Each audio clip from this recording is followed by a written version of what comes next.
Livro da Revelação, livro do Apocalipse, capítulo de número 2.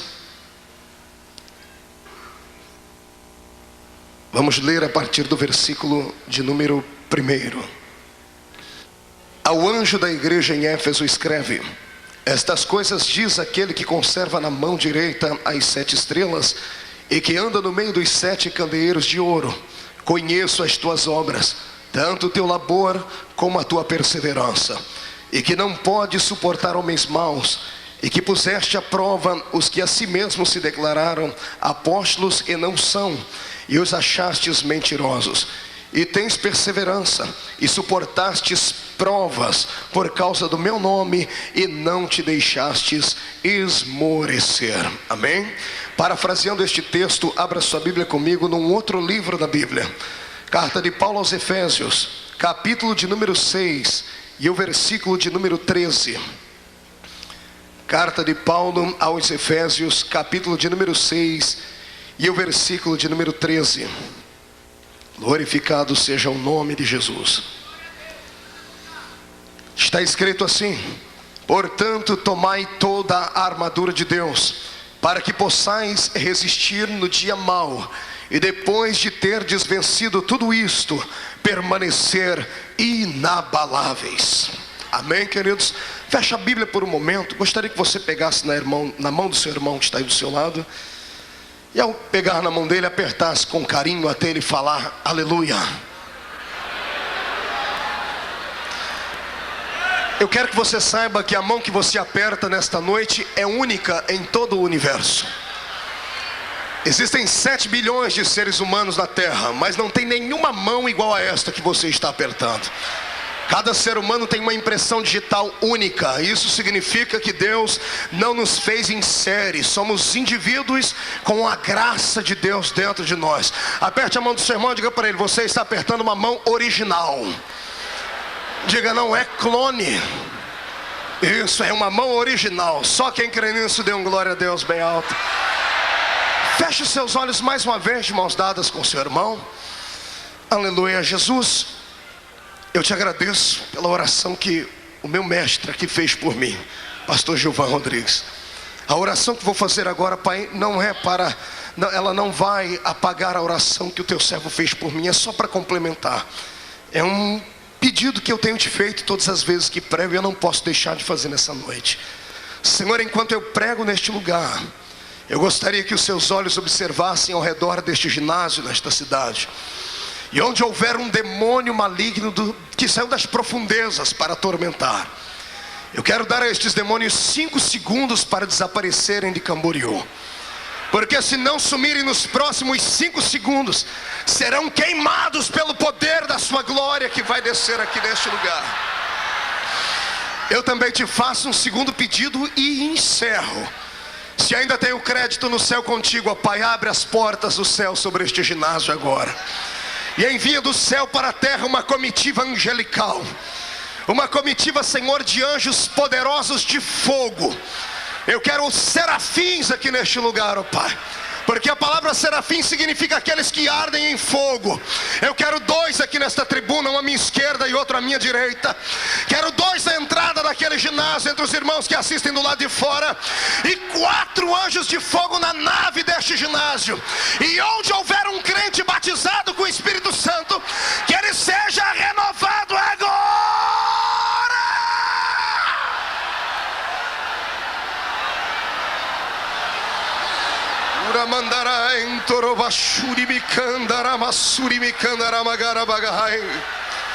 Senhor Deus, tu não precisas da minha ajuda para curar, tu não precisas da minha ajuda para batizar com o Espírito Santo. Tu és Senhor no céu e na terra. Me dá graça para falar a sua palavra, em nome de Jesus. Amém e amém. Os que podem, tomem o seu assento. Glória a Deus. Aleluia. Eu sinto a presença do Senhor aqui nesta noite. Eu sinto algo diferente no ar. Deus hoje tem um banquete preparado para aqueles que estão no meio do deserto. Se prepare para se alimentar e sair daqui com tanta alegria na alma, que ao chegares em casa não vai chegar andando lá, vai chegar voando na presença do Senhor. Queridos e amados irmãos em Cristo Jesus, nesta oportunidade única e singular de estar pregando aqui no encerramento do 22º encontro missionário dos Gideões da última hora, o Senhor colocou no meu coração, e foi uma briga muito grande, uma palavra muito poderosa. Uma briga por quê?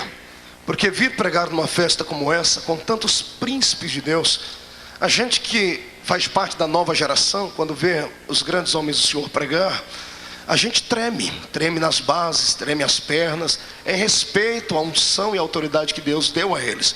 Então a gente sempre procura uma mensagem daquelas que vai impactar, que a gente tenta impressionar com a mensagem. Mas depois que eu ouvi o pastor Giovanni pregar aqui ontem, aquela mensagem tão simples, mas tão carregada de Deus, eu disse: Senhor, eu não tenho que impressionar ninguém, eu tenho que falar a sua palavra e deixar o Senhor me usar daquele jeito que o Senhor me escolheu mesmo. E eu tenho certeza que hoje será um bálsamo sobre o seu coração, amém? Então, por favor, tenha paciência comigo. Hoje você vai ver um outro pastor Marco Feliciano pregar. Hoje eu pedi ao Senhor que não me desse aqui aquele envolvimento lindo, com uma mensagem transcendental, com uma visão do exterior do céu, como fez o profeta Ezequiel. Eu pedi ao Senhor que me desse graça para pregar aqui uma mensagem de uma unção interior, com aquela visão que Isaías teve de si mesmo.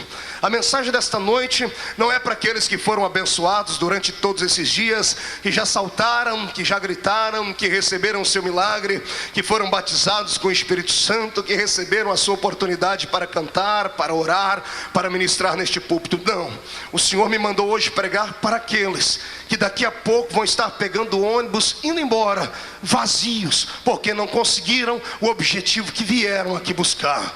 A palavra dessa noite é para aqueles que ainda não glorificaram a Deus e que apanharam um pouquinho esses dias aqui, porque quando estamos no Espírito pregando, o pregador não gosta de ver ninguém quieto, e quando a gente vê alguém quieto, a gente bate mesmo, no incentivo de ver você gritar.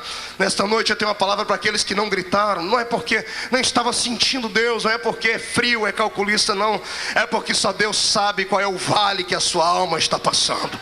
Quero pregar aqui hoje para um outro povo, para aquele povo que estava saindo daqui dizendo: Deus, eu nunca mais coloco os pés neste lugar aqui, porque tudo que disseram para mim é mentira. O Senhor não falou comigo, o Senhor não usou ninguém para falar comigo. O Senhor me manda dizer assim a você: aguarde só mais um pouquinho, porque a minha voz vai estrondar dentro do seu ouvido, do seu coração. Quem acredita nisso, jogue a mão para cima e dê um belo e sonoro glória a Deus. Eu quero pregar hoje sobre o dia da provação. Grita comigo: dia da provação. Mão direita para cima, pegue no ombro do irmão que está do seu lado, fecha a mão no ombro dele, com carinho tira ele do lugar até ele ficar irritado, chacoalhando. Diga para ele: tu já foste provado? Não, pergunta para ele: já teve um dia da provação? Diga: não é uma provação, diga: é a provação. Se não foi, se prepare, porque o dia vem. Se está sendo, se prepare, porque vem o azeite. E junta comigo e dê um glória a Deus para o inferno inteiro. Eu tenho 2 textos aqui da Bíblia Sagrada. Em ambos os textos temos um endereço, apenas um endereço: a igreja de Éfeso.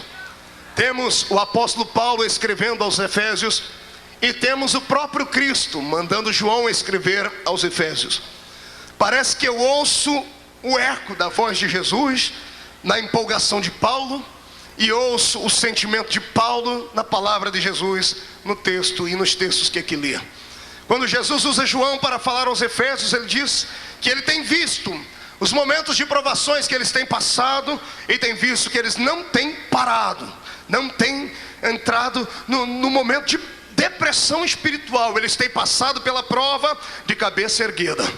E quando eu ouço Paulo escrevendo aos Efésios no capítulo 6, verso 13, eu ouço ele falar deste dia horrível, deste dia fatídico, deste dia tétrico, deste dia maldito, que nenhum de nós gostaria que ele existisse, que nenhum de nós gostaríamos de por ele passar, que nenhum de nós gostaríamos de nos lembrar dele. Mas a mensagem desta noite é para curar a sua alma, e às vezes para curar uma cicatriz precisamos arrancar aquela casquinha fina, porque ela não cicatrizou ainda. Vai cicatrizar nessa noite com o poder da graça de Deus sobre a sua existência. Eu fico aqui tentando entender o que é que Paulo e o que é que Jesus estava vendo sobre a igreja de Éfeso. Estou aqui tentando ainda assimilar as palavras do apóstolo com as palavras do nosso Cristo, quando dizia uma igreja que não era uma igreja pequenina, não era uma igreja aventureira, não era uma igreja problemática. Não, Éfeso não era uma igreja problemática como era a igreja de Corinto. Éfeso não era uma igreja cheia de perguntas acerca da vida após a morte como a igreja de Tessalônica. Éfeso não era uma igreja tão emotiva quanto a igreja de Colosso. Não, Éfeso era uma igreja embasada, alicerçada na doutrina, na palavra, conhecia tudo, já tinha passado por tantas coisas. Paulo dedicou boa parte do seu tempo a esta igreja. Das igrejas que ele plantou, foi a igreja durante o tempo maior que ficou ali estimulando a fé dos irmãos e os ensinando. Fico aqui pensando o que é que o apóstolo, quando escreveu a carta aos Efésios, estava vendo ou estava antevendo para falar àquela igreja sobre este fatídico e miserável dia. Paulo, antes de falar sobre esse dia, exaltou a igreja de Cristo, falou sobre poder, falou sobre unção, falou que os crentes de Éfeso não deveriam se embriagar com o vinho da contenda, mas deveriam encher-se do Espírito Santo. Havia falado a eles coisas profundas, coisas ímpares, e quando ele vai terminando o seu livro, quando ele chega no capítulo 6, parece que explode diante dos olhos dele uma visão transcendental, uma visão metafísica que não pode ser dada a homem, uma visão profética. Parece que eu vejo o Senhor colocando nos olhos dele uma luneta, e ele enxerga à distância o que é que aconteceria com aquela igreja dias mais tarde, dias depois, após a sua morte. O mesmo Senhor Jesus, antevendo também, olhou para a igreja e disse assim: vocês têm sido provados, e provações virão muito mais aí. É por isso que a fé de vocês tem esmorecido, é por isso que o primeiro amor tem sido arrancado de dentro do peito, porque a prova não é fácil. Quando ela vem e nos deixa a flor da pele. Só entende de prova quem já foi provado, só entende de luta quem está passando por uma, só entende de lágrimas quem já chorou bastante na presença de Deus, só se lembra quem apanhou. Quem bate jamais lembra, mas quem apanhou nunca esquece. Por isso eu quero que você agora me empreste o seu coração, porque nós vamos entrar aqui numa revelação que talvez não vai trazer muita alegria ao seu coração. O Senhor vai lhe fazer relembrar coisas da sua vida. Não é uma mensagem apenas melancólica, é uma mensagem profética para a minha alma e para a sua alma. Quando eu ouço aqui o apóstolo falando à igreja que eles iriam passar por um dia mau, eu começo a entender que era um dia de tribulação, que era um dia de dificuldade, que era um dia de provação. Seriam os dias em que aquela igreja seria queimada a fogo, seria destruída, os membros dela seriam arrastados pelas ruas, seriam colocados como palhaços, como espectadores diante das arenas, seriam ali vilipendiados, trucidados, cortados pelo meio, esfoliados vivos. O apóstolo antevia os dias de tribulação que estava vindo sobre a igreja, e ele deu a ela um conselho: estejais preparados para este dia. Quando eu ouço essa palavra, o meu coração treme, porque penso eu aqui que este dia não é o dia que todos nós esperamos por ele, não é o dia que nós colocamos na nossa agenda. Todos nós temos uma agenda, e eu tenho certeza que nenhum de nós reserva para a nossa agenda o dia da maldade, o dia em que nós seremos perseguidos, jogados debaixo de uma cama, entristecidos de tanto chorar. Nós não damos espaço na nossa vida para as lutas. Como pregador pentecostal que prego há 8 anos por misericórdia de Deus, vindo de uma escola onde aprendi que a igreja deve ser despedida do culto cheia de graça, cheia de poder. O crente não pode sair do culto com vontade de desviar, ele tem que sair com vontade de voltar para o culto. Os meus mestres me ensinaram assim. Todas as vezes que assisti os pregadores que aqui estão pregar, sempre os vi assim. A mensagem, a decolagem pode ser com dificuldade, talvez a altitude de cruzeiro também pode ter dificuldade, mas quando ela aterrissa, ela é perfeita, porque os crentes têm que sair do culto alegres e abençoados.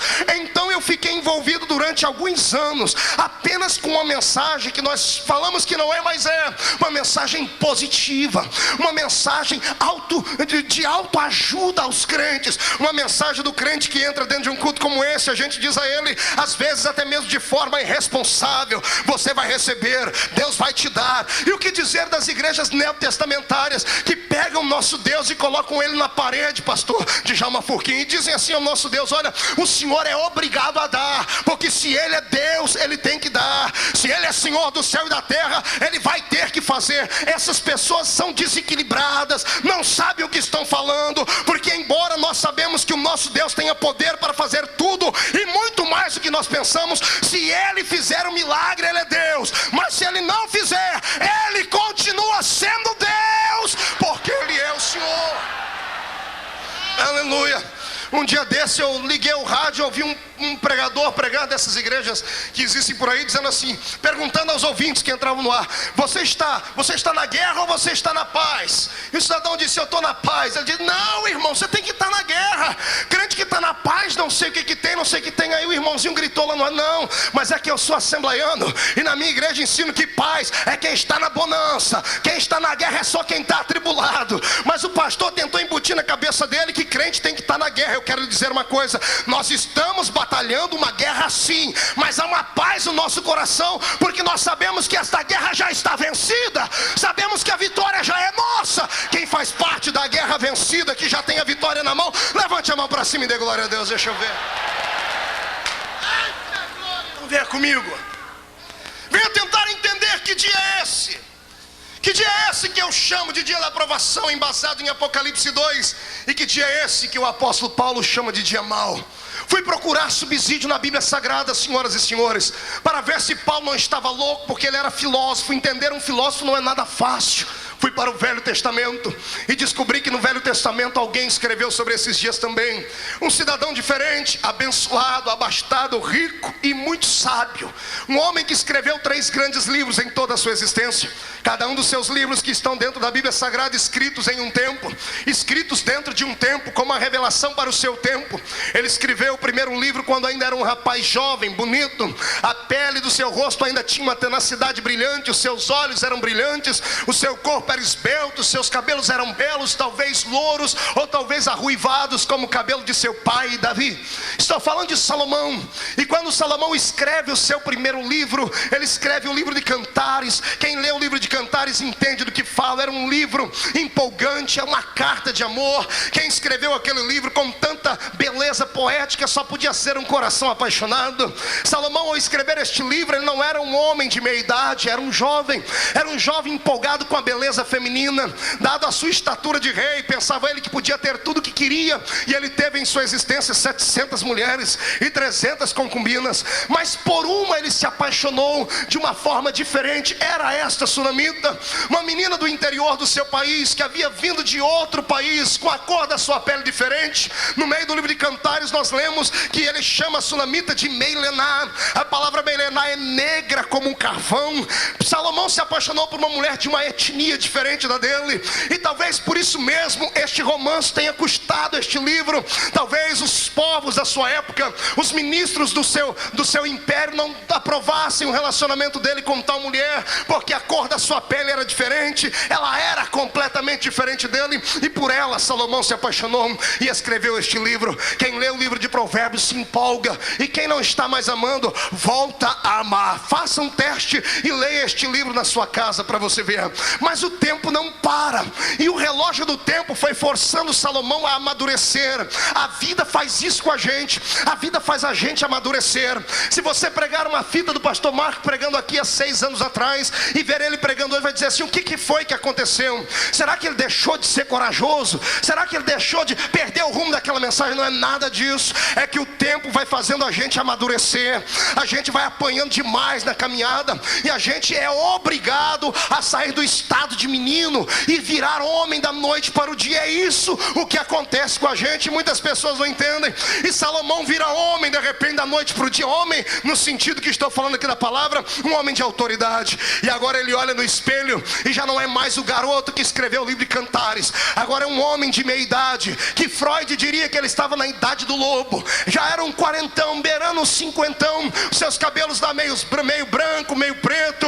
Ele agora já não pensa mais em galantear moças. Ele olha para os filhos que estão crescendo, e ele tem que deixar agora um legado para a sua posteridade. E este homem agora pega a sua caneta e volta a escrever. Agora ele não escreve com o coração, porque quem lê o livro de Cantares sabe que saiu de dentro do coração. Agora ele escreve com a sua mente, com a sua razão. Ele pega uma caneta e começa a escrever um livro de Provérbios. E quem já leu Provérbios sabe do que eu estou dizendo. Quem lê Provérbios e lê Cantares diz: não é o mesmo escritor, porque o livro de Cantares, o escritor de Cantares dizia assim: ó, como é belas curvas do seu corpo, ó sunamita. Agora o homem que escreveu o livro de Provérbios e diz assim: o homem tem que fugir de muitas mulheres, para que ele não perca toda a sua riqueza e coisas mais. Ele escreveu uma coisa no livro de Provérbios que faria qualquer jovem sair correndo. Por exemplo: melhor é o homem ir a um velório do que ir a uma festa.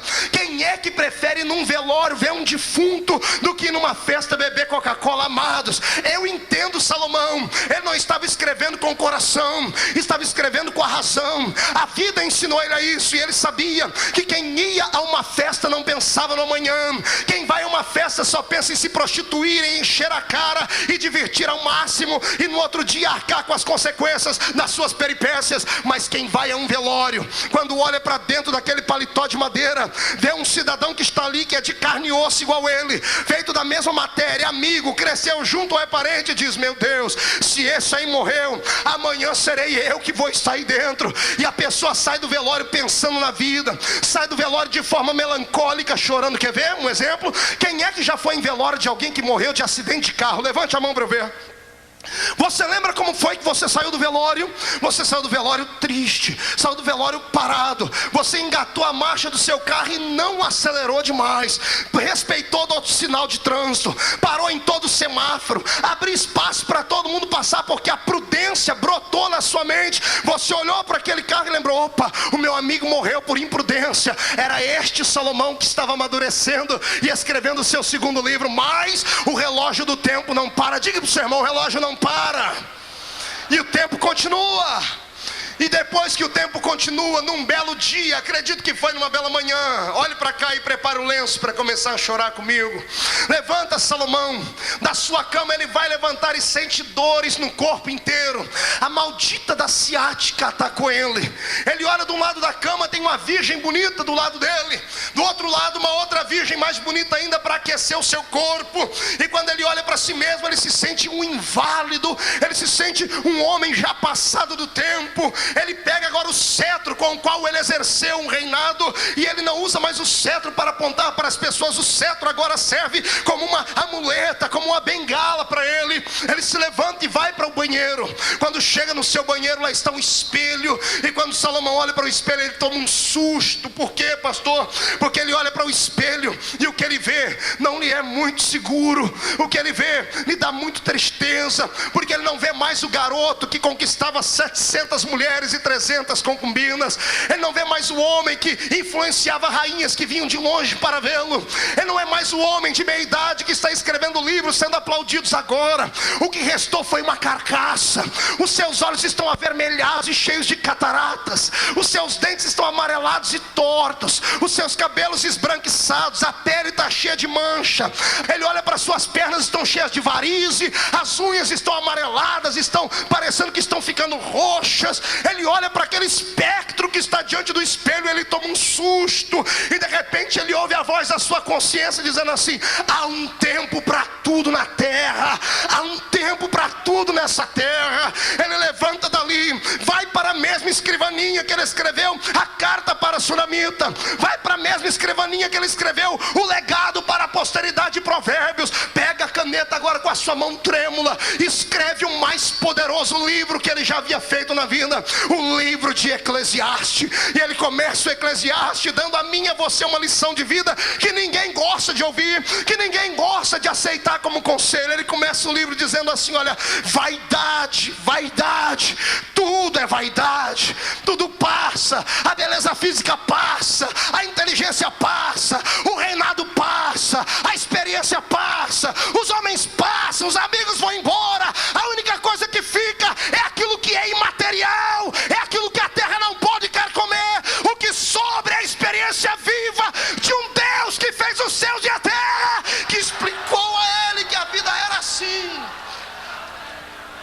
Carai, estourou Vanagassúria. Muitas vezes olhamos alguns obreiros no púlpito que já são velhos, já estão com a idade avançada. E às vezes eu já pequei muito nisso. Olhar para trás e falar assim: irmão, abre a boca, grita, faz alguma coisa, esboça alguma reação, sua geladeira humana. E não é assim. O tempo chegou. Foi embora o vigor. Foi embora a vida. Foi embora a robustez. E o que fica nesse corpo são experiências traumáticas. De perseguições, de traições, de angústias, de noites mal dormidas, de casos mal resolvidos. E nós temos que entender isso, porque se não entendermos isso, não estaremos preparados quando esses dias chegarem para nós. E Salomão continua escrevendo: há um tempo para tudo na terra. E lágrimas descem sobre os seus olhos e pingam em cima do papel que ele está escrevendo. Ele diz: há um tempo de nascer, mas há um tempo de morrer. Há um tempo de plantar, mas há um tempo de arrancar tudo que se plantou. O coração dele está acelerado. Ele sabe que está faltando pouco tempo para ele dormir no Senhor. E ele pega e escreve o versículo mais lindo do livro, Eclesiastes 12:1. Lembra-te do teu Criador nos dias da tua, antes que venha os... Olha os maus dias aí. Que dia é esse? Está preparado? Vem comigo. O dia da aprovação. O dia mau é aquele dia, senhora, senhorita, que a senhora se casou, contraiu núpcias com este rapaz bonito que hoje é seu esposo, e cheio de sonhos, cheio de vida, começaste a plantar para depois colher. Arrumou um método contraceptivo para que uma gravidez não bloqueasse os seus sonhos da escola, para que não bloqueasse os seus sonhos como empresário, para que não bloqueasse o seu sonho de ter antes uma casa própria, para que não bloqueasse o seu sonho de ter um carro, e de repente o Senhor lhe abençoou, veio a casa financiada, veio o carro, e agora sentou com o marido e disse assim: agora é hora de termos um bebê. Lindo. Aí vem o dia mau. O dia mau é aquele que você tentou ter um bebê, engravidou, ou tentou engravidar, mas não havia semente viva dentro de você. Não tinha como gerar um filho. Meses se passaram, anos. Foi ao médico, o médico disse: olha, eu tenho uma notícia triste para lhe dar. Você nunca vai poder gerar um filho, porque você é estéril. Você jamais vai poder ter a alegria de ter um bebezinho no colo e dizer: esse é meu. E aí você voltou para casa. Aí aconteceu o seu dia de provação, porque você é crente, porque você vai para uma igreja onde prega-se o milagre, porque você vai para uma igreja e ouve todo dia alguém dizer: vai acontecer. E acontece na vida do A, acontece na vida do B, e não acontece na sua vida. E você vem para um culto como esse, e está todo mundo dando glória a Deus. Você se tranca aí dentro dizendo assim: Deus, nem consegue prestar atenção na mensagem. Fica com a mão na barriga dizendo: não, vai acontecer alguma coisa, vai queimar aqui dentro, alguém vai dar um chute, eu vou sentir porque Deus vai me dar, vai me dar. E você entrou aqui desse jeito, e hoje é o último dia da festa, e você não sentiu nada, não sentiu um arrepio no corpo, não sentiu um calor pelos pés. O diabo sentou do seu lado e disse: Deus não vai te dar.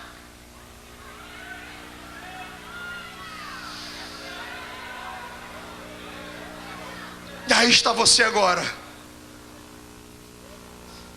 tentando entender os porquês da vida, tentando saber porque o irmão ali em cima já voou ontem, o irmão ali já gritou, e você não sente nada. É por causa disso. O dia da aprovação não se explica, se aceita. O dia da aprovação não escolhe homens com estrela na testa, ele vem para todos. O dia da aprovação vem para separar entre nós os dois grupos de crentes que existem: aqueles que glorificam a Deus por aquilo que Deus vai dar, e aqueles que glorificam a Deus por aquilo que Ele já deu. O dia da aprovação vem para o Senhor colocar você numa balança para ver se você serve a Ele apenas por causa de troca. Se você vai: eu vou fazer isso se o Senhor fizer aquilo. Ou para ver se você mesmo, não recebendo nada, tem coragem de levantar a mão para cima e dizer: eu sei que Ele vive, e que Ele pode, que Ele faz e que Ele é. Não tente entender, aceite. Meu telefone tocou uma madrugada dessa, do outro lado da linha uma mulher rindo, sorridente. Assim, pastor, a sua vida mudou a nossa família. Eu disse, por quê? Quando estivestes aqui nos Estados Unidos, pregando aqui na nossa cidade, o nosso filhinho pequeno de 2 anos e meio, Ryan viu o senhor pregar, trocou as fitas dos desenhos americanos para ouvir as suas fitas. E ele fica na frente da televisão dando golpe de karatê, igual o senhor dá. E eu fiquei feliz quando vi isso. Ela disse, ele fez a gente comprar um suspensório. Glória a Deus por isso, eu fiquei feliz também. Terminou aquela telefonema, desliguei, a minha alma ficou cheia, eu fiquei vaidoso. 3 meses depois, liga do mesmo lugar, o mesmo país, a mesma mulher. Só que agora ela não está rindo, ela está gritando do outro lado, era de madrugada. Gritando, pastora! Eu falei, por quê? Quem é que está falando? Eu falei, é Núria. Eu falei, o que foi, Núria? Pastor, eu estou dentro do hospital. Eu estou de frente com a porta do necrotério. Eu estou vendo pela janelinha de vidro o meu Ryan deitado numa cama, uma rampa fria. Pastor, Ryan teve um pequeno probleminha de respiração. Trouxe ele para fazer uma inalação e ele morreu.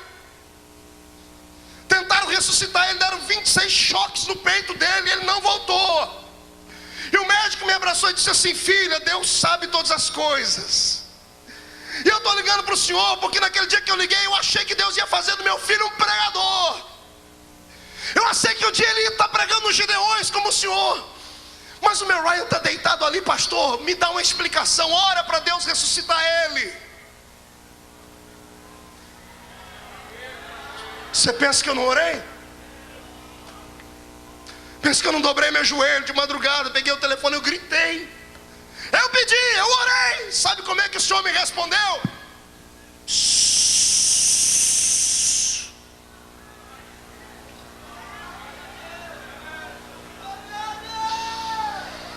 Gai chamantorou besteg mandarava xaragalavagai.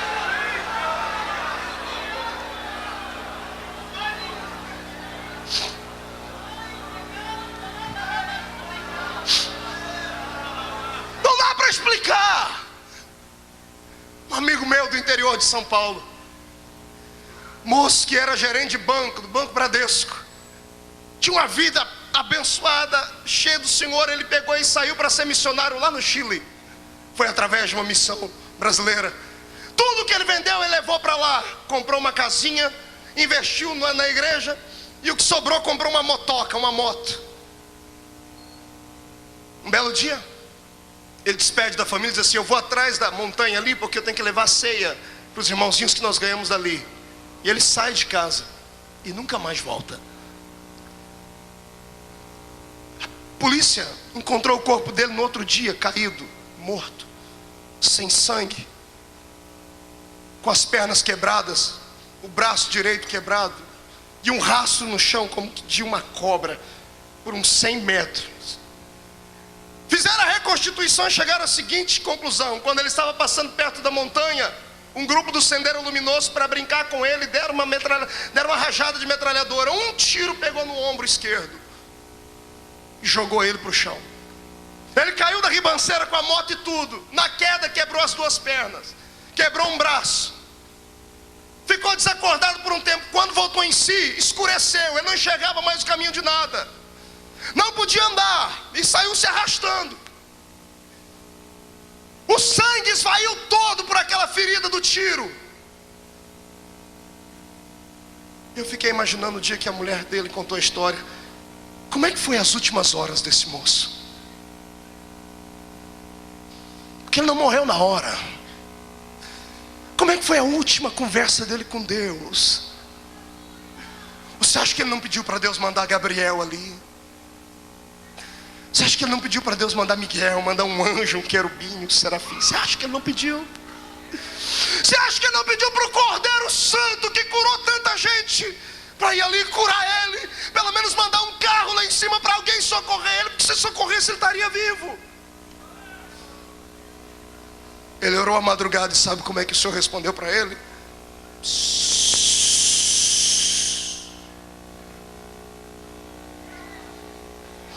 Incline a sua cabeça.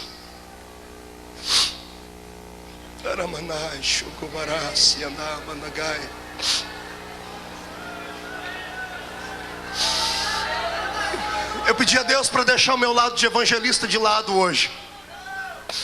E quero ser fiel nessa palavra.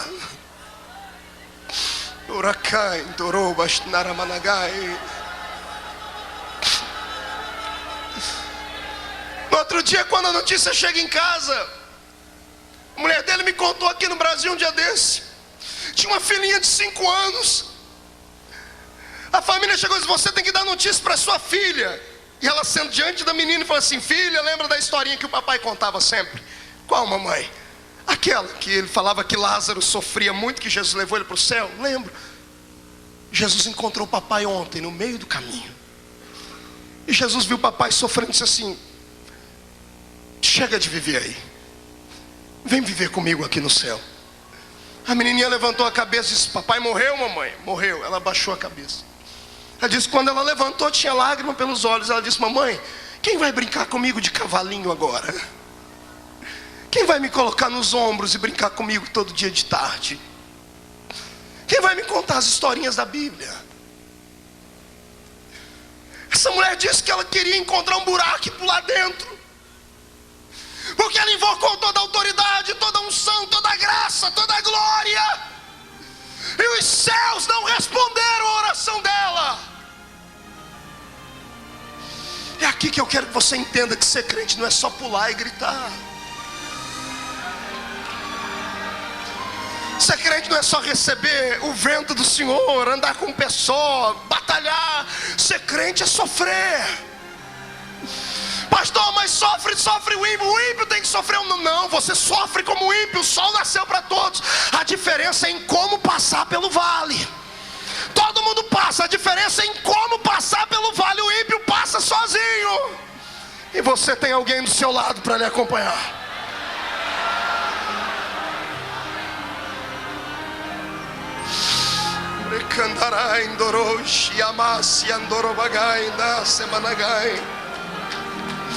O seu dia da aprovação, querido, foi o dia em que tu acordaste de manhãzinha, deu um beijo na esposa, foi lá no berço, deu um beijo naquela criança especial. Eu já te digo porque ela era especial. Aí quando você terminou de dar o beijo no berço na criança, levantou a cabeça e olhou pela janela, e lá fora estava o filho do seu vizinho, com a roupinha da escola, com a bolsinha escolar do lado, e o pai levando ele para pegar o ônibus. E você olhou para o seu dentro do berço, paralítico, tetraplégico, com hidrocefalia, doença de mongol. O bebê que Jesus te deu é especial, tem uma anomalia nele. Ontem tinha uma mulher aqui com uma criança, juntamos aí mais alguns pastores, oramos, e a gente ficou chorando entre nós, dizendo assim: por que Deus não cura? Aí você olhou para o filho do ímpio: por que o filho do ímpio tem saúde e o meu não? Por que a vida do outro é melhor do que a minha? Aí, como é que uma pessoa dessa dá glória a Deus num culto desse? Me diga. Fala para mim, senhorita.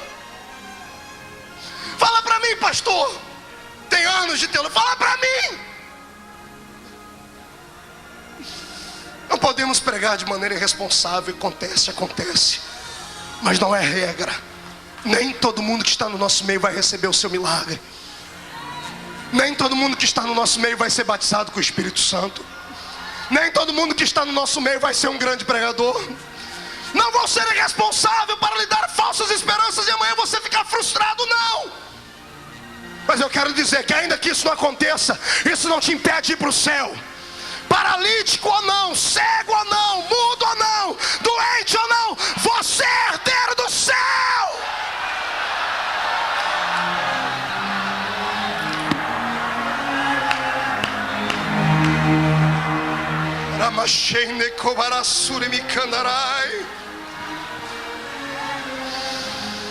É o dia da dificuldade, é o dia mal quero ver, está preparado para ele dar glória a Deus quando o filho tem saúde é fácil. Dar glória a Deus quando o carro tem combustível é fácil. Exaltar Jesus quando tem dinheiro no bolso para voltar para casa. Afinal de contas, o Congresso dos Gideões para alguns é mais umas férias forçadas que todo crente tira. É fácil. Quero ver dar glória a Deus quando você está dentro de um buraco, quando o teto desabou diante de você. Quero ver dar glória a Deus quando um buraco está na sua frente. Quero ver dar glória a Deus no vale.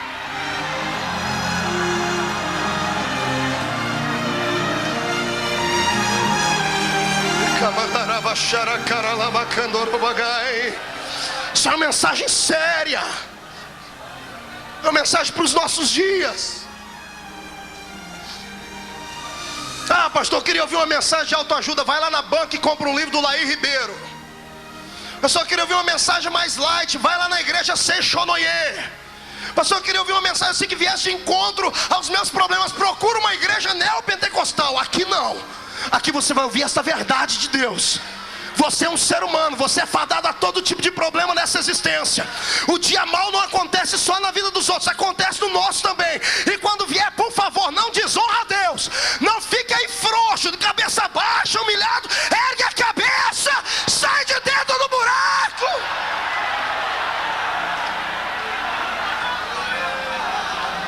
Abaixar a candorobanai.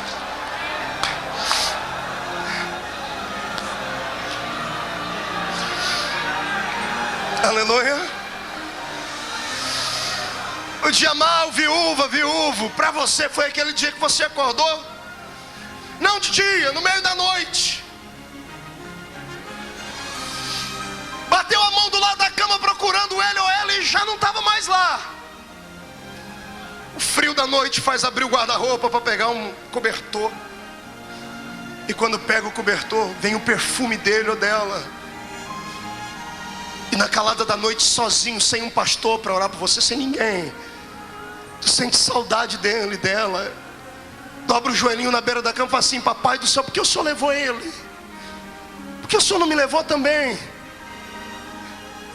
Foi embora a alegria, a paz, acabou o sono. Você terminou a noite no canto da parede, chorando, dizendo: eu não quero viver mais aqui, porque todo mundo tem alguém para ficar e eu não. É aquele dia, senhorita, essas irmãs, esses rapazes que estão na igreja, que tem 30, 40, 45 anos, não conseguem se casar.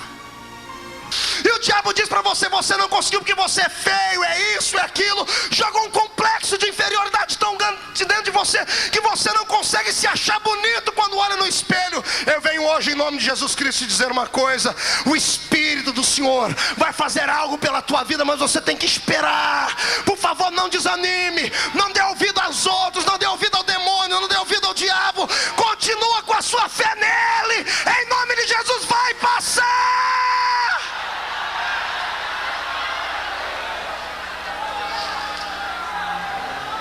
Manachara Managai. Aleluia. Ó dia, tu acorda de manhãzinha, vai na frente do banheiro, lá dentro do espelho, no banheiro, ninguém está vendo, todo mundo faz micagem na frente do espelho. A moça ensaia um novo penteado, o rapaz levanta os braços, os bíceps, para ver se ele está musculoso, igual Arnold Schwarzenegger. Todo mundo vira cantor dentro do banheiro. Estragaram o hino da Cassiane lá dentro. Mas lá é o seu reduto, é o seu reino. Até olhar para o espelho.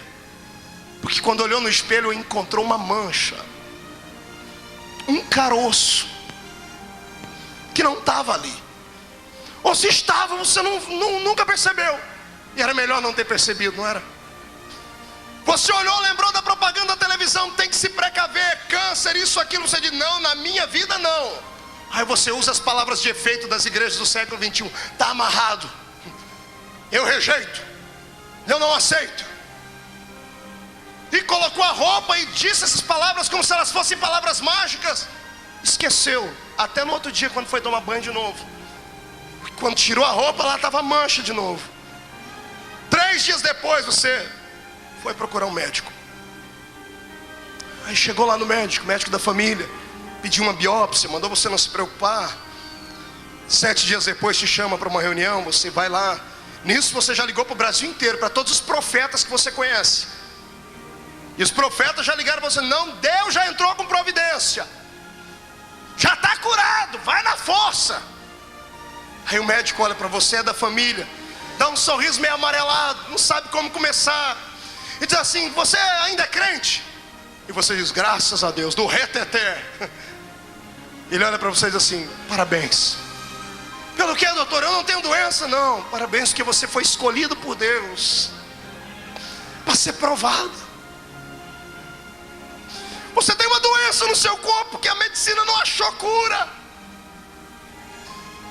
E o médico começa a dizer: mas não desespera, tem a quimioterapia, tem a radioterapia, calma, vai dar tudo certo. E ele está dizendo isso, e quando ele disse isso, você sumiu de dentro do consultório, só ficou o corpo ali. O espírito saiu, você ficou lembrando da sua infância, dos seus sonhos, seus projetos. Você queria ser isso, ser aquilo, mas agora essa doença vem e coloca uma vírgula na tua vida. E o médico te despediu com receituário, você saiu lá de dentro, não sentiu o calor do sol, não sentiu o cheiro do perfume da comida do restaurante, não viu o amigo que passou e buzinou no carro. Você queria sumir dali, você queria um lugar para gritar. Chegou em casa, não olhou para a mãe, para o pai, para o irmão, para o filho, foi para o quarto, lá no seu escritorinho. Foi na tua delegacia da queixa. Dobrou o joelho e deu queixa para o nosso delegado.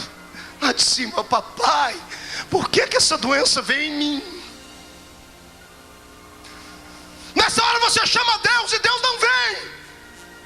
Você grita e o céu se fecha. Aí o diabo vem, o intruso, metido a besta, vem e fica do teu lado, dizendo: cadê o teu Deus? Cadê o Deus que cura? Cadê o Deus que usou o pastor Gilmar lá no sábado, que arrancou o colete da moça, que revelou? Cadê ele? Cadê?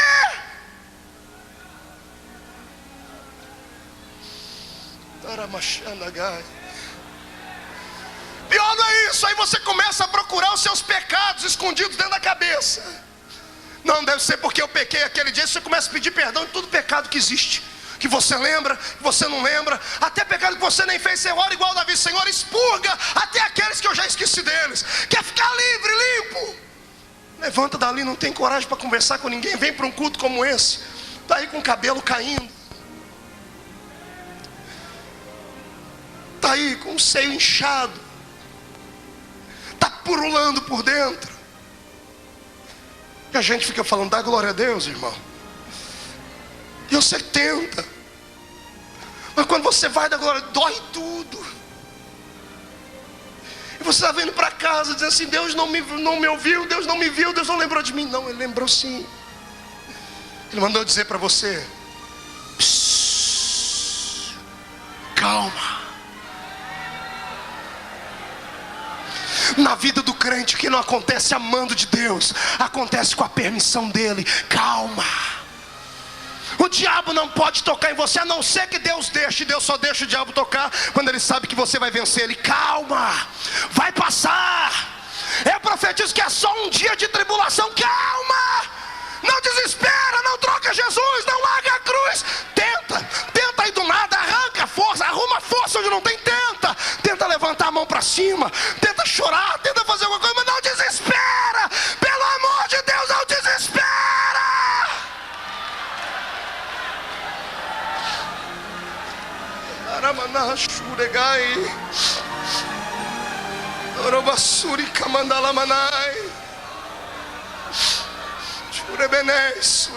Eu estou ouvindo gemidos. Gemido dos anônimos que estão no meio desses milhares que vêm aqui, por aqueles que ouvem através das rádios, da Rádio Melodia de São Paulo, que está transmitindo também, daqueles que ouvem pela internet, que está aí no Japão, não sei aonde, está aí morrendo, definhando. E o diabo diz que não há jeito. Eu tenho uma palavra diferente: você está sendo provado. Deus só prova quem Ele quer aprovar. Dá um tempo, vai passar. Vai passar, diga para o seu irmão: vai passar. Não, levante a mão, faz melhor. Levante a mão, faz um carinho nas costas dele, diga para ele: vai passar. Diga: vai passar. Andarasha kabarabashure kabalabakandarabashara.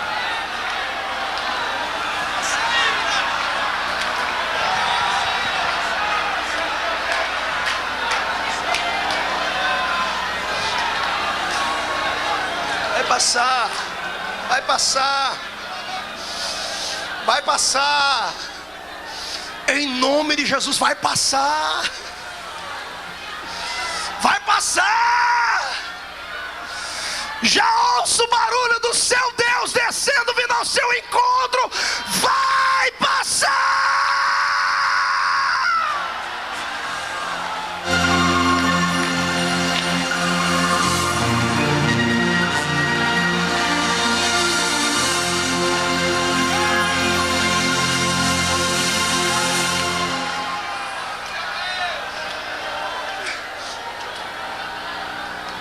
Aleluia. O dia. Pastor, e o meu dia o senhor não vai falar? Vou falar agora. Qual era a cor do quartinho que você estava pintando em casa? Azul ou rosa?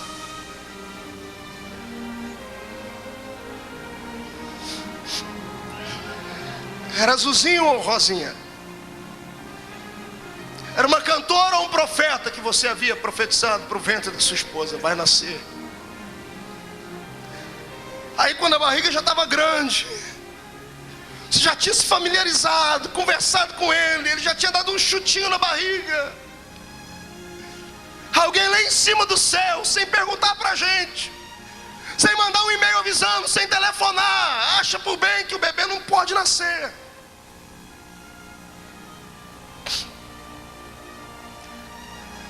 E a vidinha daquele que está lá dentro é ceifada assim. Um aborto. E ficou um vazio dentro da barriga. Ficou um vazio dentro de casa. Detalhe, você é crente, é pentecostal. Jesus cura, cura. Ele faz. Tem aqui um exemplo. Tem uma senhora que me procurou aqui, Dona Sônia. O ano passado nós oramos por ela. Aqui no Gideões, ela não era crente. Disse que vai aceitar Jesus hoje. Estava com um bebê morto dentro dela. O médico disse que o bebê não ia nascer. Ela ouviu de longe. Quando pedimos para colocar a mão sobre o local da enfermidade, ela colocou. Jesus ressuscitou o bebê. O bebê está no colo dela ali. Ele faz. Mas e quando ele não quer fazer? Eu me lembro quando Jesus levou o nosso bebê, vindo de Ribeirão Preto, bebê morto dentro da barriga da minha esposa. Ela com a mãozinha na barriga dizendo assim: Jesus, ressuscita meu bebê. Parei o carro, coloquei a mão de Jesus. Quem está orando é um profeta. Eu tenho vidas por aí com paralítico andando, pessoas vomitando câncer, milagres. Eu disse: Senhor, tu já fizeste milagre, faz um na minha vida, ressuscita. Lá do céu Jesus fez assim, ó.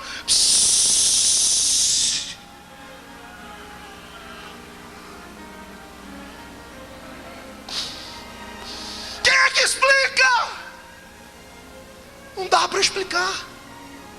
É o dia da aprovação. É o seu dia. É o seu dia, cantor, que veio para cá, gastou tudo que tinha, não conseguiu cantar aqui.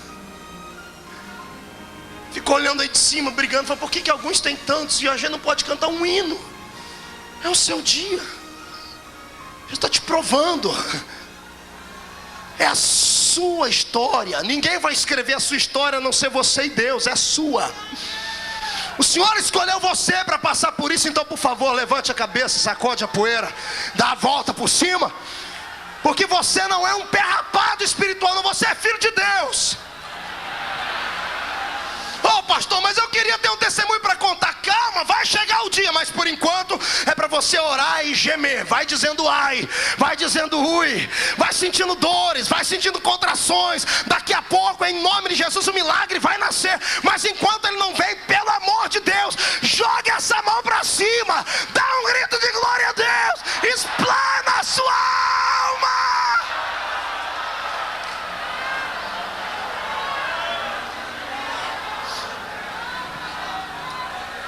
É, pequenino, Jesus se lembrou de você sim. Jesus se lembrou de você que está desempregado, perdeu o emprego para vir para os Gideões, não sabe como é que vai voltar para casa e cuidar da família. Jesus conhece você, pai de família, ficou desempregado tem 2, 3 meses. E o pior não é isso, quando você pegou a carta te mandando embora, você falou: Deus, mas eu sou dizimista, eu sou ofertante, eu contribuo com algo. Por quê? É o seu dia. É o seu dia. E sabe o que me deixa aqui animado em pregar nessa noite?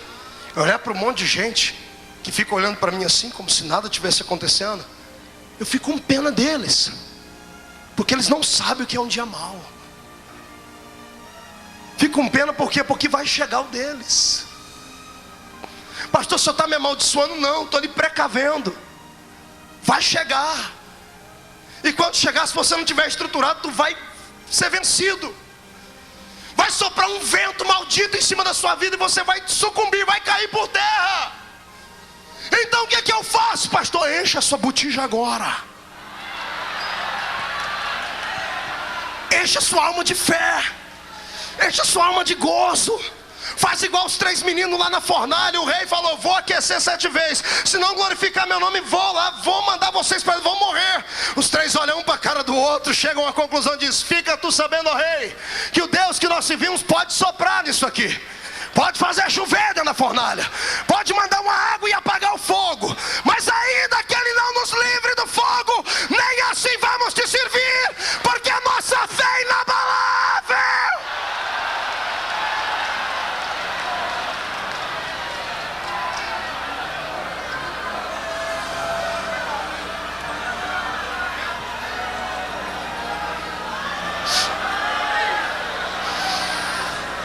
Dar glória a Deus aqui agora não é fácil não. Falar em língua estranha agora não dá, a voz está embargada. Pastor, eu estou chorando, eu sei. Chora, é melhor rasgar a alma aqui agora, porque quando sair daqui não vai ter demônio nenhum capaz de lhe acusar mais. Nenhum demônio vai poder debochar na sua cara. Eu profetizo a falência desses demônios. Vai!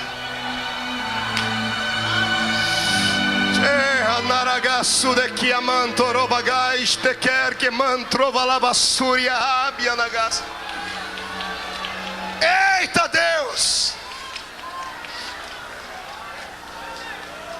Você não é o único.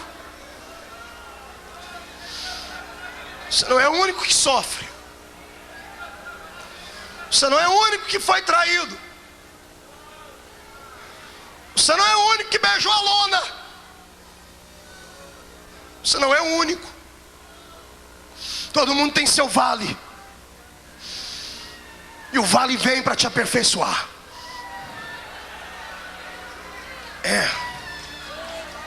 Geme mesmo, irmã. Grita e deixa ela gemer.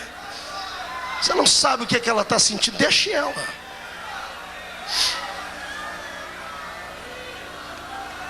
Aleluia. Aleluia. Aleluia. Vai sair. Tem que entender que a vida é assim. Aleluia. Olhe para cá, vamos continuar. O dia mau é o dia que o Senhor escolhe para levantar um homem e uma mulher de Deus que tem uma chamada. Eu não conheço um homem e uma mulher de Deus que tenha chamada, que não traga nos seus corpos as marcas do sofrimento. Se você está sofrendo muito, eu tenho uma palavra de bênção para você. Parabéns. Mas pastor, o senhor não vai se condoer comigo? Não. Porque se você está sofrendo muito, é sinal que a bênção será muito grande depois. Pastor, me arrancaram o púlpito onde eu pregava, me calaram, me jogaram dentro de uma cova. Parabéns. Porque é dentro da cova que o Senhor vai mandar o anjo fechar a boca do leão. Parabéns. Eu não conheço ninguém que tenha uma chamada divina, que passe os seus dias cantando vitória, que passe os seus dias com a sua alma aberta. Eu não conheço ninguém. Não conheço ninguém que tenha sucesso, que não tenha um batalhão de pessoas olhando para ele, jogando pedras, esperando ele cair. Não conheço ninguém. Não conheço ninguém que o Senhor tenha exaltado na terra, que não tenha contraído inimigos gratuitos. Não conheço ninguém. Você não é unanimidade, você não é exclusivo. Deixa-me te dizer uma coisa aqui: se você tem uma chamada como a minha, se prepare para apanhar do jeito que eu apanho. Se você tem uma chamada igual a dos homens e mulheres de Deus que já passaram por aqui, se prepare para apanhar. Pastor, eu não dei conta. Então entregue o seu desejo a Deus. Diga: eu não quero mais, não quero ser mais usado. Agora, se quiser ser usado, passe para Deus colocar um óleo nos seus lombos, que vai apanhar bastante. Só que depois que apanhar, depois que ficar isolado, solitário, vai bastar colocar o joelho no chão para o Senhor ficar de pé no trono e dizer assim: vai, porque eu sou contigo. Onde falar, falo eu toco, eu ajudo.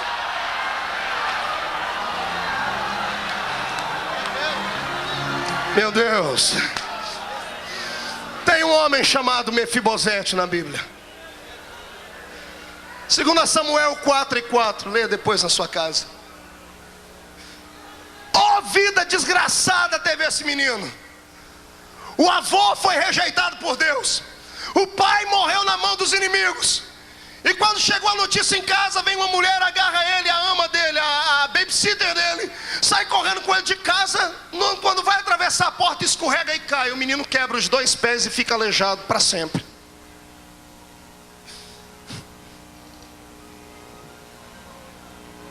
É uma história que acontece. Eu olho daqui de cima e fico imaginando onde é que estão os Mefibosetes. Gente que vem de uma família desgraçada, podre, pobre. Gente que o único lugar que queria ficar no mundo era aqui dentro desse ginásio, queria morar aqui dentro. Porque sabe que quando chegar em casa vai virar um inferno lá, porque o pai é um cachaceiro, a mãe é uma mulher de vida fácil, os irmãos são drogados. O único lugar que tem paz é aqui dentro.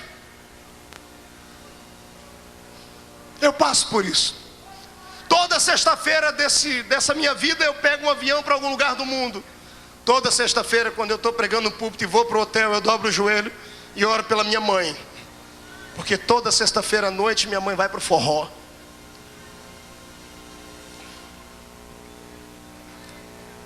É a realidade. Jesus salva todo mundo por onde eu passo. E lá em casa, Ele não salvou minha mãe. Eu disse a Ele: Senhor, por que o Senhor não salva? O Senhor diz: exatamente por isso, para você saber que quem salva não é você, sou eu. Não é você com a sua palavra, sou eu com o meu espírito. Então vai chegar a hora dela, mas enquanto não chega, ora por ela. Pastor, eu estou aleijado. Está igual o Mefibosete, eu sei. É uma história, faz parte da vida. Tem gente aqui que se lembra de Sansão. Depois de ter feito tanto, terminou sem nada, quase. Está amarrado a uma moinha, torcendo uma moinha como um jumento faria. Está com a cabeça raspada, está com o olho vazado. Está todo mundo olhando para ele: aquele ali não era um herói, agora é um palhaço. Quantos heróis que foram transformados em palhaços estão no nosso meio? Quanta gente vazia de uma expressão, vazia. Quanta gente anônimo. Quanta gente que tombou. E quem é que não está sujeito a isso? Faz parte da vida. Pastor, eu não posso desviar? Não. O que eu faço? Se segura. O vento vai passar. Daqui a pouco você vai estar de pé de volta. Daqui a pouco seus inimigos vão olhar para você e vão ver assim: o que foi que aconteceu com ele? Daqui a pouco vão esquecer. Porque o ser humano tem memória fraca. E eu profetizo que a glória do segundo templo será maior do que a glória do primeiro.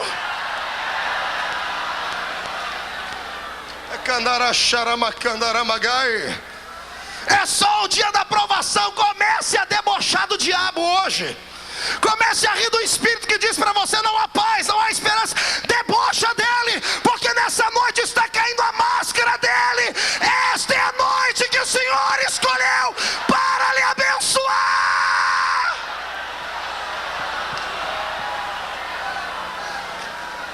Meu Deus do céu. Levante as duas mãos para cima.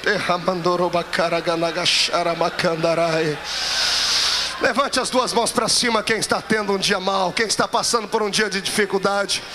Levante as duas mãos para cima quem está sendo provado. Porque como profeta de Deus agora, eu digo assim em nome do Senhor Jesus: onde houver uma mão levantada para cima, esta mão é dona de um corpo que está sofrendo, sendo maculado, sendo extirpado, sendo estripado. Eu profetizo que vem um bálsamo de Gileade sobre eles agora, que vem uma unção que conforta e que consola.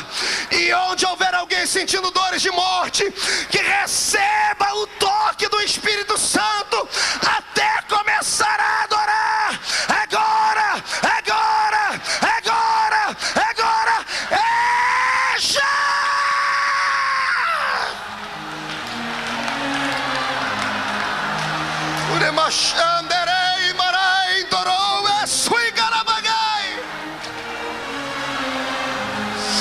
Vai, grita, chora.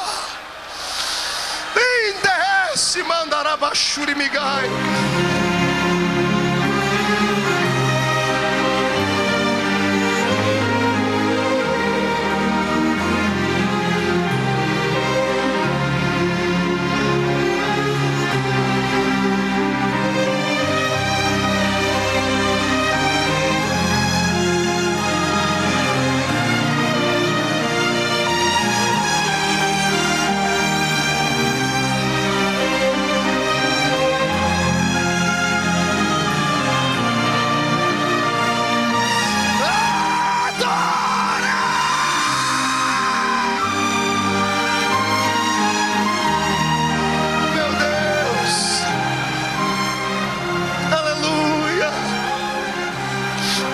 Glória a Deus.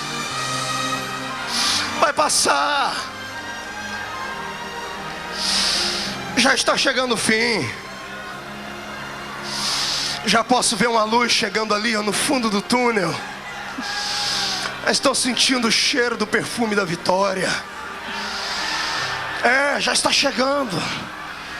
Batalha comigo agora, pisa em cima das águas.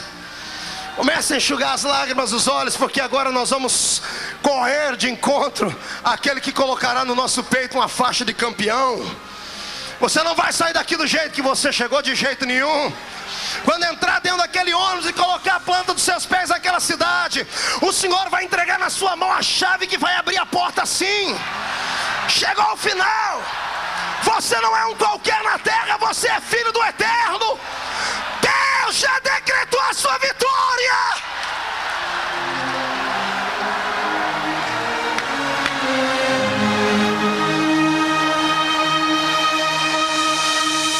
É só um dia mau. Ouviu, querido pastor? Pastora, missionária? É só um dia mau, pastor Gilmar, vai passar. Eu acredito que vai passar. Eu profetizo em nome de Jesus que vai passar. Eu sinto que ele já está passando. Já sinto que o Senhor vai lhe dar uma unção de graça tão grande daqui a pouco, que esse lugar aí vai ficar pequeno onde você está. Eu profetizo em nome de Jesus Cristo que você vai agarrar o diabo pelo chifre hoje.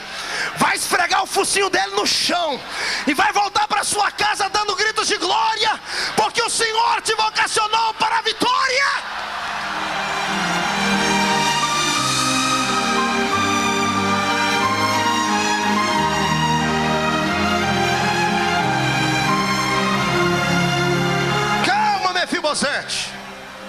Você não é o único que sofre.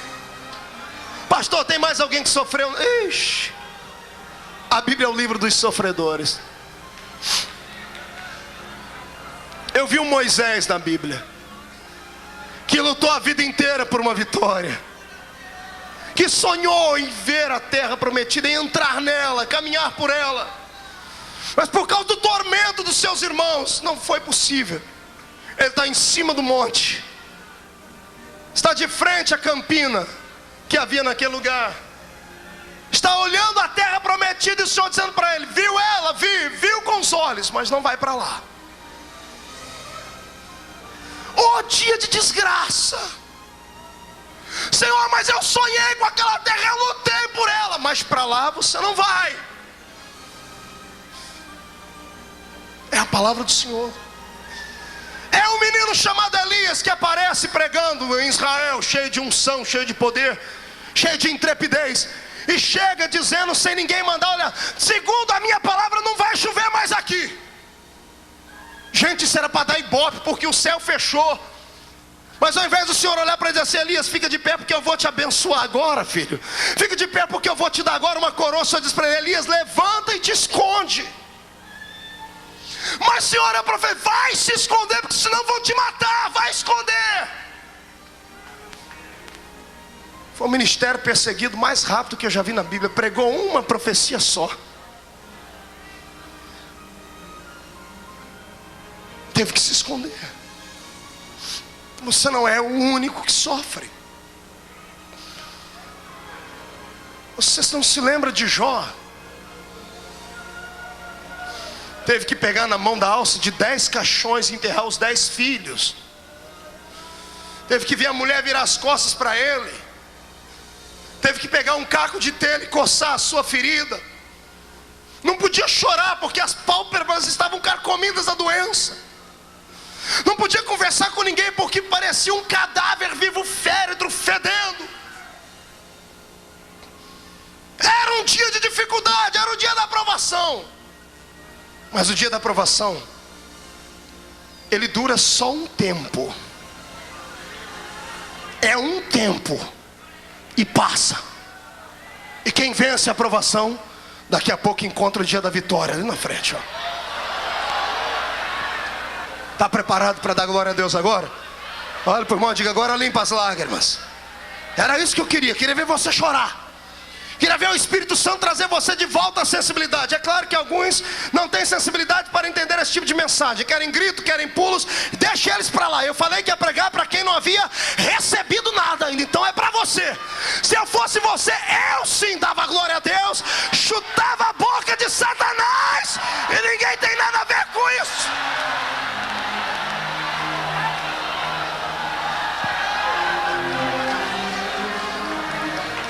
Depois que passa o dia mal, vem a bonança. Depois que o choro dura uma noite inteira, a alegria vem logo ao amanhecer. Eu já sinto o perfume das rosas que vão começar a nascer no seu jardim. Eu vejo o colorido do jardim que o Senhor está plantando no seu deserto. Eu ouço o gorjear dos pássaros que vão cantar no meio daquele lugar onde ninguém cantava mais. Eu estou vendo o Senhor reerguer a sua família. Eu estou vendo a sua casa voltar a ser uma casa de oração. Eu estou vendo a sua chamada e o seu sonho que estava morto ressuscitar. Eu vejo pela fé você saindo do buraco e saindo com honrarias, pronto para a vitória.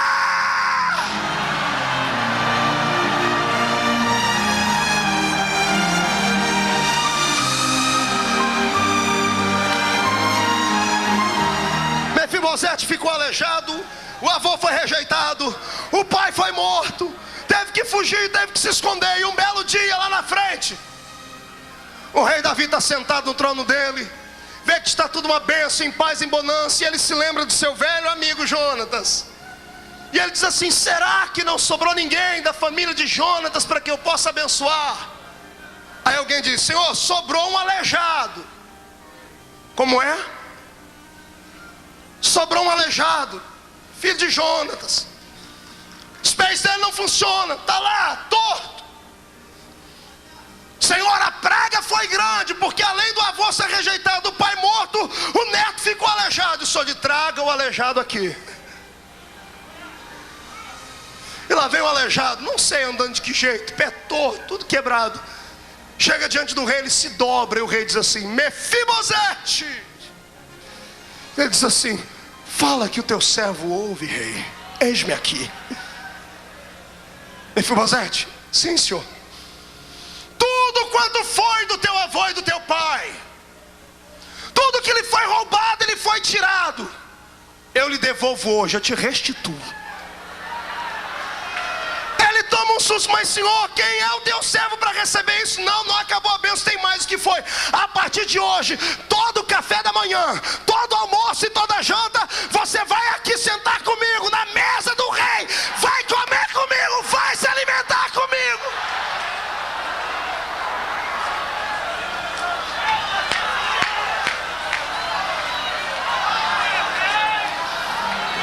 prepara aí, irmão. Estava aleijado, se prepara, porque hoje vai sentar com o rei.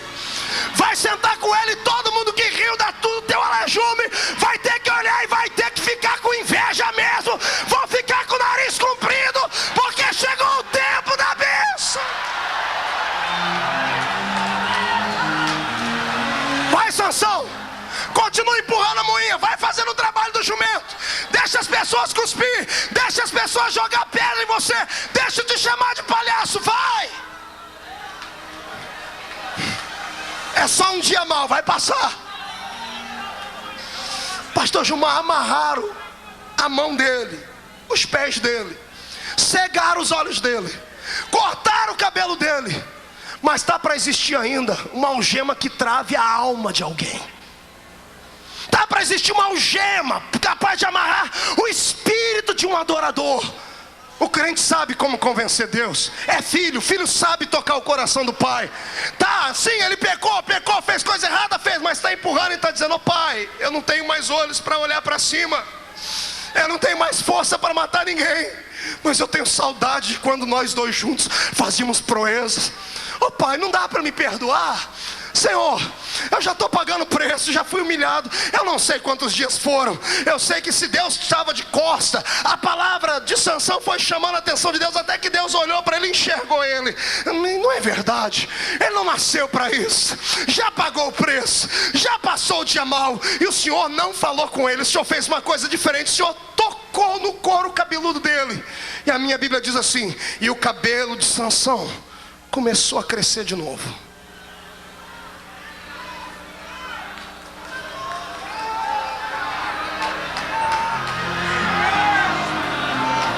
Prepara para receber uma palavra profética, levante as mãos.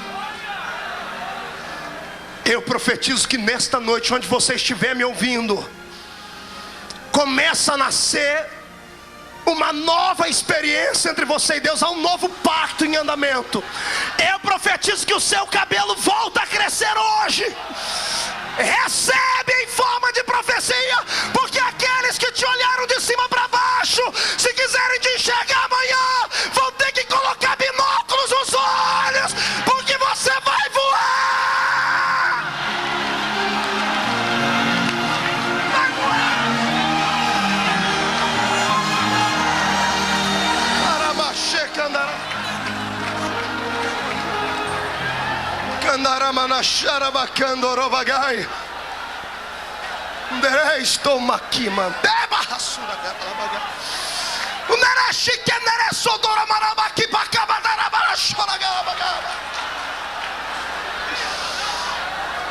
Quem é que pode bloquear uma chamada de Deus na vida de alguém? A doença? A enfermidade? A falta de dinheiro? A falta de paz em casa? Quem é que rouba aquilo que Deus te deu? Pois hoje, em nome de Jesus, o Senhor vai atar o valente, vai manietar o inimigo, vai colocar nas suas mãos para você fazer o que quiser com ele. Você não é comum, você é filho da graça, você é filho da graça.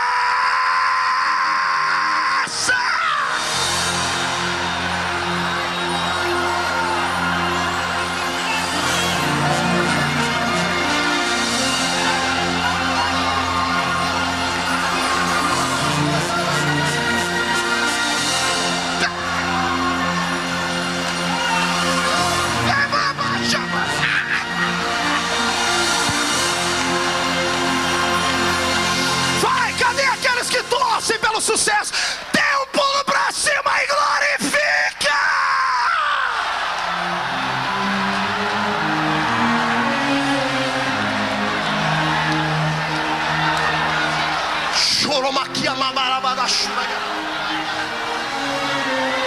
Vai passar. Olhe pra mim. Moisés morreu, pastor Reuel, com uma pergunta na cabeça: por que eu não posso entrar na terra prometida? Ele pagou o preço.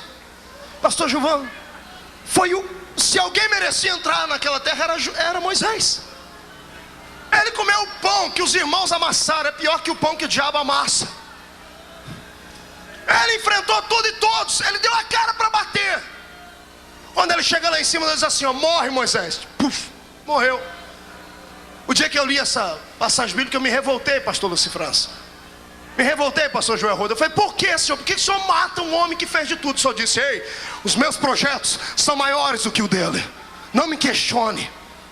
Senhor, mas o senhor matou ele? Dizer, matei ele, mas quantos minutos ele ficou morto? Você sabe dizer? Aí eu parei, falei, como é que é, senhor? Quantos minutos Moisés ficou morto? Eu digo, está morto até hoje. Aí eu tive que lembrar da Bíblia e lembrei que ele não está morto não. Quando Moisés morreu ali, se o sonho dele era entrar na terra prometida, Deus tinha um sonho maior para ele. Diga para o seu irmão, o sonho de Deus é maior que o teu. Diga, o sonho de Deus é maior que o teu. Diga, diga. Pastor, eu não preguei nos Gideões e nem cantei. Calma, o sonho de Deus é maior para você. Tem outra coisa te esperando por aí. Tem outra, eu creio nisso. Eu creio num Deus de possibilidades.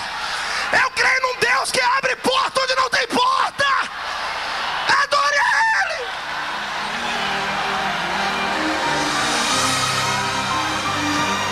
Quando o corpo de Moisés tomba na terra e o Senhor o sepulta, o espírito de Moisés não tomba.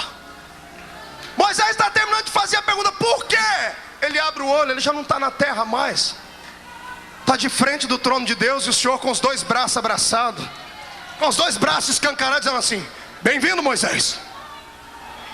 Mas Senhor, que terra é essa? Tu não queria ir na terra que mana leite e mel, rapaz? Esta aqui é a terra que mana leite e mel, para todo sempre, para toda a eternidade. Moisés, o que você queria ficar fazendo o que lá na terra? Ah, Senhor, eu queria ir lá para Campina, fazer uma cadeira de balanço, ficar curtindo as minhas doenças, ciática, osteoporose, artrite, artrose, reumatismo, catarata. Eu queria lá, ficar como velhinho pescando. O Senhor diz, Moisés, eu tenho um rio da vida para você ver aqui em cima. Eu tenho uma casa, um palácio preparado para você. O meu sonho é maior que o teu. Ô pastor, não me engana não, Moisés queria ir em Israel. Calma, o Senhor levou ele lá. Ele foi lá. 2 dias depois. Pastor, que loucura é essa? Que a minha Bíblia diz que 1000 anos para o Senhor é como um dia, e um dia para o Senhor é como 1000 anos. 2000 anos depois, 2 dias depois, Moisés já viu o céu, viu tudo. O Senhor diz, Moisés, tu vai fazer uma visita agora aonde, Senhor? Lá na terra que mana leite e mel. Senhor, você não sonhou? Eu realizo o sonho dos meus filhos. Quem paga o preço pelo seu sonho, quem passa pelo vale, quem passa de cabeça erguida, não fica sem receber prêmio, não fica sem receber pagamento. Deus não deve para ninguém. 2000 anos depois, ou 2 dias depois, Jesus está andando na terra, escuta uma voz do céu falando com ele. Pois não, pai, só um minutinho. Pedro, Tiago e João, vamos subir ali. Aonde, Senhor? Vamos lá no Monte da Oliveira? Vamos no Monte... Não, nós vamos no Monte Tabor agora. Monte Tabor, vocês no futuro vão chamar ele de Monte da Transfiguração. E Jesus chega e fala, fique aí os 3. Jesus estica os braços, e a minha Bíblia diz que Jesus se transfigura. O rosto dele brilha como o sol, o seu corpo cintila. Ele se eleva da terra e aparece 2 homens para falar com ele. Quem se lembra o nome deles? Moisés e quem? Vamos esquecer o Elias. Quem foi que apareceu para ele primeiro?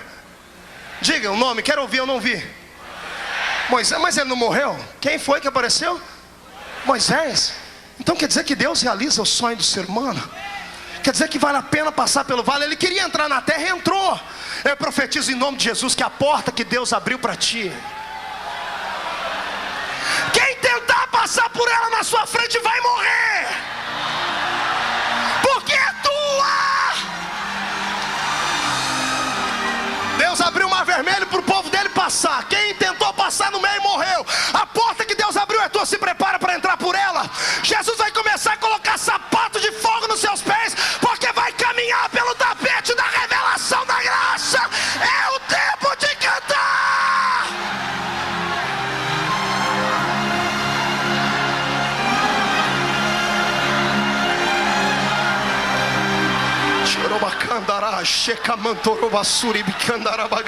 Meu Deus do céu, eu não estou vendo homens nem mulheres, eu estou vendo brasas de fogo que estão incandescendo. Creia se quiser, eu estou vendo uma brasa de fogo gigantesca. Se prepara, Brasil, a caravana que vai sair daqui da noite vai sair para queimar.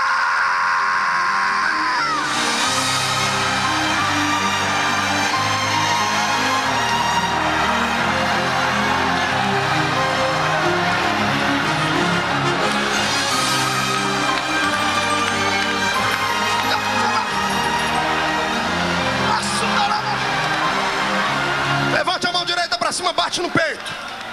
Bate no peito, não, estufa essa barriga murcha aí. Isso, estufa o peito.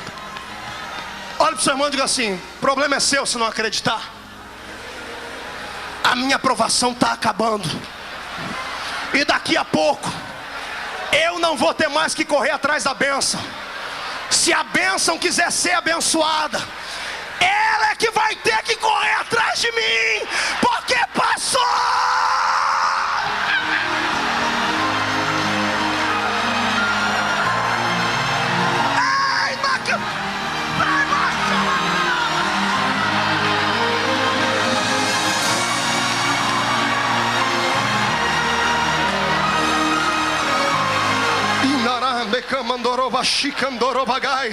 Eu convido os crentes que falam em línguas estranhas para começar a exercitar o seu dom. Todo crente que fala em línguas, por favor, me acompanhe. Ore em línguas agora, ore em línguas. Ore, ore, ore, ore, ore. Quem fala em línguas, cochicha no ouvido de Deus. Fala com Ele. Vai acabar o dia mal.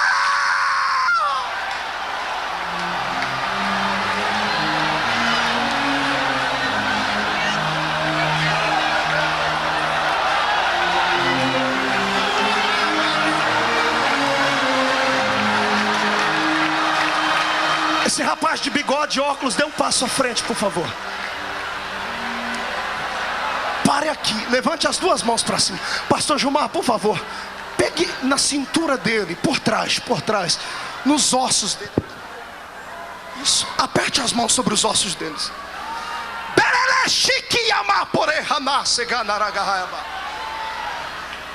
Não pediste para que eu falasse contigo hoje?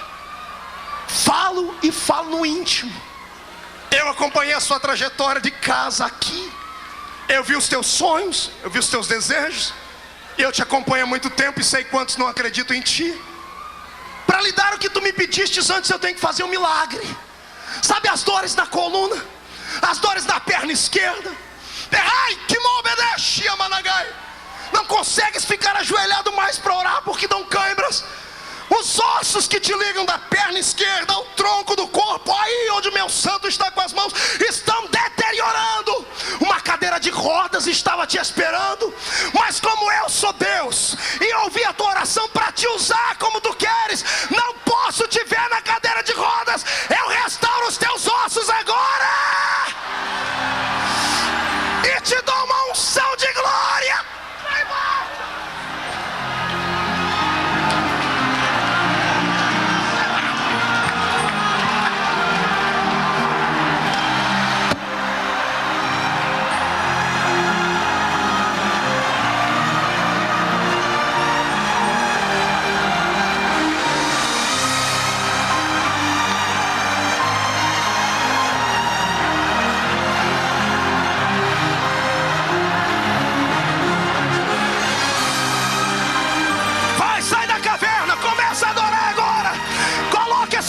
De lado, a AIDS de lado, coloca a enfermidade de lado, diga para ela: acabou o seu tempo, é tempo de adorar.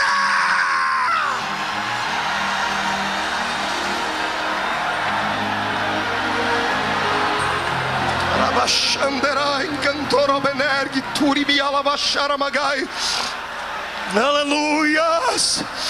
Olhe para mim, pegue na mão do seu irmão.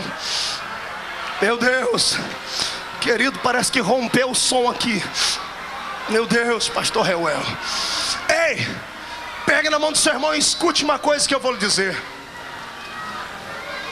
Eu estava esperando o pastor Cizino chegar para ele ouvir. Pastor Cizino, no ano passado, no domingo à noite que eu terminei de pregar aqui, 2 horas antes de vir para o púlpito, eu recebi uma ligação no meu celular. Até que eu deixo o celular desligado agora. Um cidadão lá em São Paulo me ligou, disse que era crente, tentando me extorquir. Ele pediu 30 mil reais, na palavra dele, para não acabar com o meu ministério. Eu achei que era uma deboche, pastor Gilmar, desliguei o telefone. Ele ligou de novo e insistiu. Eu disse: ô meu amigo, escute que eu não tenho tempo para brincar. Ele disse: não, espera aí, o senhor acha que é brincadeira? Deixa eu lhe dizer o que vai acontecer na sua vida. Eu já não tenho mais nada com salvação. Eu tenho uma família podre, tenho uma irmã que é prostituta. Já conversei com a minha irmã, ela está disposta a ir num programa de TV, falar que você dormiu com ela e você não pagou. E o Ratinho e o programa do João Kleber já receberam a matéria e estão interessadíssimos. Pastor assembleiano dorme com a prostituta e não paga. E desligou o telefone dando uma gargalhada do inferno.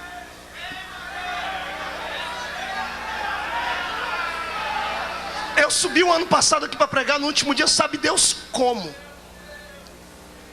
Quem me conhece, quem já me viu pregar, já assistiu as fitas, percebem que há um peso, há uma coisa diferente. Eu estava passado. Eu não sabia o que falar, com quem falar, quem conversar. Minha vida passou como uma tela de cinema, pastor Gilvan. Eu disse, acabou tudo. Eu cheguei a fazer ligações no decorrer da semana, liguei para vários países do mundo, disse, está de pé aquela proposta? Tá, então eu vou vender tudo que tem aqui e vou para lá. Poupei a minha esposa dessa conversa, ela ouviu, só ouviu o que aconteceu depois que o Senhor me deu a vitória. Eu cheguei em casa, comecei uma campanha de jejum e oração e subi para o monte, irmão. Eu emagreci uns 8 quilos. E minha mulher falou, nossa, você está crente, o que está acontecendo? Eu falei, filho, é prova. Depois eu te conto. Chorava, e o cidadão ligava, já arrumou o dinheiro ou não? E eu falei, Jesus, por que isso comigo? Eu não fiz nada. Por que essa miséria? E o Senhor não falava comigo, ficou em silêncio, não usava profeta nenhum para falar comigo. Eu entrei em desespero. Desespero. 2 meses depois, eu estava saindo de um culto que dirigia lá na minha cidade, no teatro. Chegou uma mulher com um carrinho, pipocando. Ela estava até aqui no púlpito esses dias, uma missionária. Eu nunca tinha visto ela. Ela disse, eu sou de uma outra cidade, o Senhor mandou vir orar por você. Eu falei, irmão, é de oração que eu estou precisando. Mas eu estou indo para o monte orar. Diz, não, tem que ir antes de você orar, ir para o monte. Fomos para casa, fechei a porta da sala. Deus tomou essa mulher e falou. E Ele falou coisas que eu nunca ouvi Ele falar. E o Senhor disse assim para mim, eu mato, eu firo, eu tiro a vida de quem tentar destruir o castelo que eu fiz para ti. E o Senhor disse assim, e te explico por quê. Porque eu investi muito. Eu investi em você, e o diabo não vai roubar. Entro eu com providência hoje. Eu me joguei no chão, gritava. Minha mulher falou, o que está acontecendo? Eu falei assim, depois que a gente vier do monte eu te conto. Fomos para o monte. Quando foi 2h30, 3 horas da manhã orando, o telefone celular tocou no monte. Eu saí para um canto orar. Quando eu vi era o infeliz. Falei, Jesus, tu prometeste a vitória. Quando eu falei alô, do outro lado eu escutei um grito assim, me perdoa!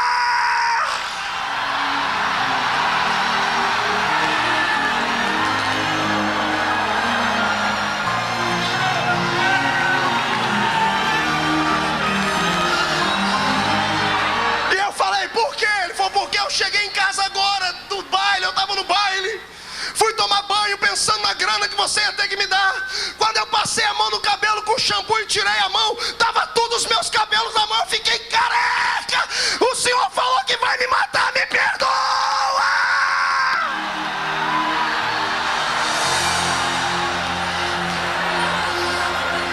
Caramana chacandora barabalaba surica mandarabalaba xarabacandara bagaralaba xarabagai remeandere suica magueroba xide remerabaga rata cantara chamada guecia na cantara xanarabagai.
Surigai. Olhe para mim, você não é comum. Você não é comum. Se você sondasse do que tu és feito, tu verias que não és comum. Há uma unção sobre a tua existência. É o encerramento do Gideões.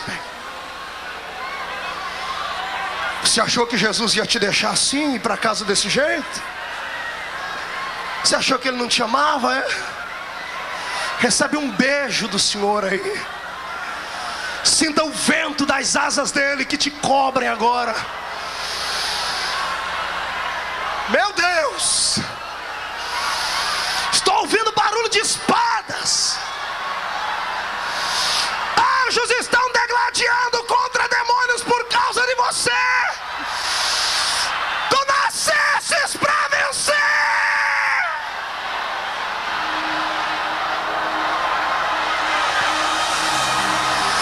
Pegue no braço do seu companheiro. Feche os olhos.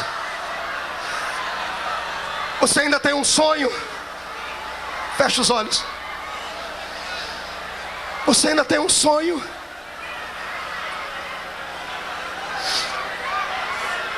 O dia da tribulação roubou o seu sonho. O dia da provação te fez ficar longe dele. Vai voltar agora.